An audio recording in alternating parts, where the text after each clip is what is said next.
Takže ahoj, já vás tady vítám a dneska si něco povíme o nonverbální komunikaci. Jdeme na to. První je mimika, což je výraz obličeje. U správného průvodce by měl být srdečný úsměv, energetický pohled a neměl by v tom obličeji vidět hněv, pohrdání, nadřazenost. U mimiky se nebudu moc dlouho zastavovat, protože si myslím, že asi každý známe. Tady mám například nějaké ty mimické vyjádření. Za druhé je haptika, což je komunikace dotykem. Může to být například podání ruky anebo zaklepání na rameno. Je to nějaký způsob, kterým se dotýkáme. Za třetí posturika, což je komunikace postojem. A je to vzájemná poloha těl, vyjadřuje přátelství, nekritický obdich, vztah, nadřazenosti a podřazenosti a podobně. Takže například tady vidíte nějaký příběh. To je hrozný, já nemůžu mluvit. Tady vidíte nějaký příklad, jak může posturika vypadat. Můžete takhle, nebo mít třeba ruku v boku, nebo prostě jak se postavíte. Za čtvrté je gestikulace. A to je komunikace gesty, pohyb, posturika. Gestikulace rukama, tak nesmí rušit výklad a je to například třeba tady to, jsem nakreslila máchání rukama, gesta ukazují tato a nebo můžou zobrazovat něco, hrozící prst, symbolistická, souhlas, nesouhlas. Já jsem to vyjádřila jako kývání hlavy, navazující, za prvé, za druhé. Takže, ale to není celé, ještě to dál pokračuje na další straně. Za páté je paralingvistika, což je komunikace fonetickými prvky projevu, což znamená, jak ten projev pronášíme, jestli jsme potichu, nahlas a jestli v tom hlase slyšíme úsměv nebo smutek. Hlas netlumočí jen obsah sdělení, vypovídá i o psychologickém rozpoložení řečníka, takže tady jsem znázornila třeba smutek, strach a vzrušení. Takže jdeme pokračovat na kinezika. Kinezika je komunikace pohybem. Vytváří specifickou eleganci a šarm, například směr. Můžeme ukázat hlavou, rukou, prstem, nohou a podobně.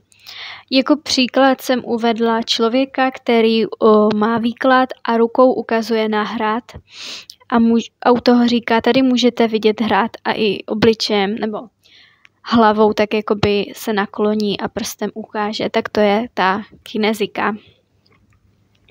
Další, co tu máme, tak je proxemika a to je komunikace oddálením a přiblížením se k partnerovi a z toho může vzniknout takzvaný proxemický tanec a to, což znamená, že když je u nás někdo moc blízko, tak automaticky couvneme. Začneme intimní zónou, což je ta, kam pouštíme jen své nejbližší a je to do těch 60 cm. Další zóna je osobní, což je 60 až 120 cm, ale nemusí to tak být, každý to má, je to teda, tady už to mám na konci, že to je ovlivněno něčím. No a to je tak těch 60 až 120 a jak vidíte, tak tady ten člověk je úplně nejnervózní, tady už tak jako napůl. Společenská zóna 120 až 360 cm, tady už vidíte, že je v pohodě, že už se dokonce i usmívá. Veřejná zóna 300 až 720 cm, takže to můžete vidět, že si toho člověka pomalu ani nevšimne, protože je to, jak když procházíte někde po ulici, tak nějak tak. Ovlivněno temperamentem, národností a pohlavím, takže někdo má intenzivní nebo osobní prostě, že mu nevadí, když je někdo moc blízko, někomu to vadí víc, někomu míň. A jdeme na... To jsem ukončila tady k to musím nějak dobře nastavit. Tak. Tady tohle a teďka jdeme na... Protože samozřejmě je i důležitá úprava zevnějšku. A první je oblečení, které může být firemní, anebo prostě jaké máme. Úprava účesu, líčení, vůně, člověk musí vonět. U toho líčení chci dodat, že by nemělo být výrazné, třeba když děláte recepční, tak by nemělo být moc výrazné.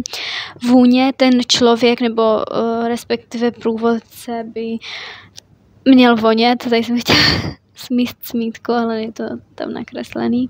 No dobrý, dojem solidnosti a profesionality a důležitá informace. První dojem uděláš pouze jednou, takže už jenom jakým způsobem tam přijdeš, jakou máš mimiku v obličeji, jestli se usmíváš, mráčíš, jestli jsi schoulená, jakože se stydíš, nebo jestli jsi napříjmená, jakože jsi sebevědomá, tak tady tohle je hrozně důležitý na první dojem. Komunikace pohledem. No a očím věnujeme pozornost jako první, délka, intenzita pohledu, okno do duše.